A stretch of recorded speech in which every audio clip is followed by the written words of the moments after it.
YouTube, welcome back.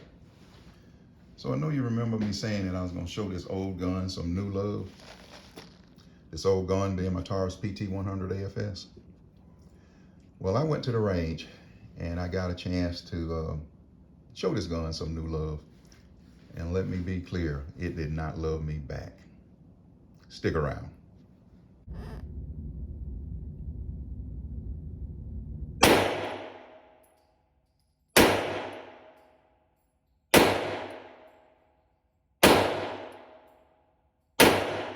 Here's what happened. First off, the ammo that I chose was this Remington UMC. I've shot this stuff thousands and thousands of times, or thousands and thousands of rounds. 180 grain full metal jacket. I find that ammo to be accurate, clean shooting, very reliable, very consistent. Now, as soon as I took the first shots with this gun, I realized then why I didn't shoot it much anymore. Two reasons. Reason number one, and I've already talked about this, is that front sight. You don't really get a good sight picture with this gun because of that white dot on that stainless steel front post. So this gun would greatly benefit from a little reworking of that sight. Now I could always paint it black, and I'm sure that'll help. But the main reason why my experience wasn't good is because of the horrible inaccuracy of this gun. And I remembered that as soon as I shot through the first magazine.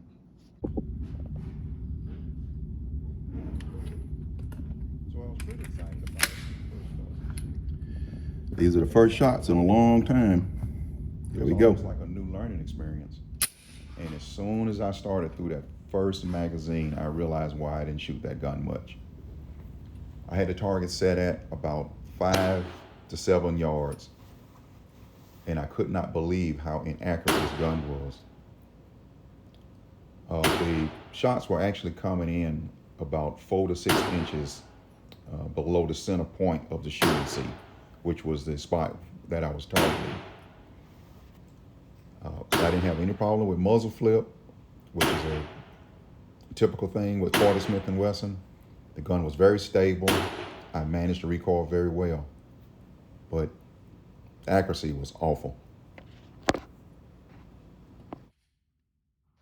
The first magazine, I set my target at 5 yards. And these were the first shots right here at 5 yards. I could not believe it. And so I started to adjust my aim point to try to bring my shots up.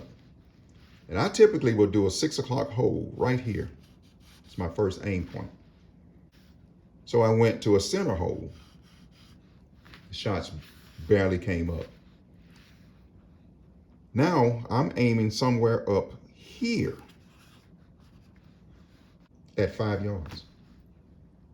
So I was able to get them on the shooting seat.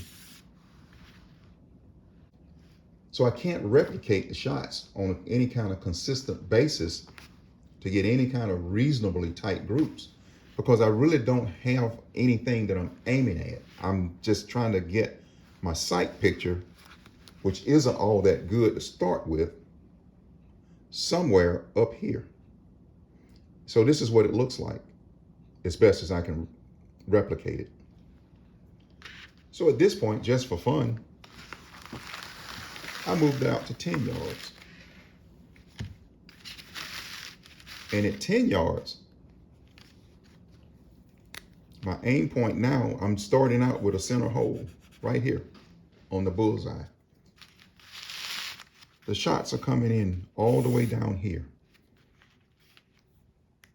That's almost a foot. As I move my aim point up, the shots came up. But in order to get these shots on that bullseye, or on this shooting seat, I'm aiming somewhere up here around 7 and 8. That's my aim point.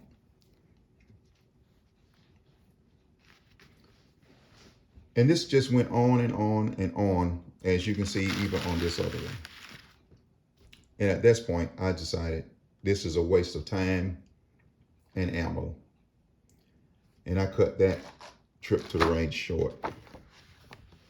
Because this beautiful gun, even though I showed it love, it didn't show me any back. So I decided I would take and examine the gun to see if there was anything wrong with it. So I would decide I would wait and get home and I would give it a really good examination and see what I found. And this is interesting. So one of the things that I noticed here was when this breech is locked.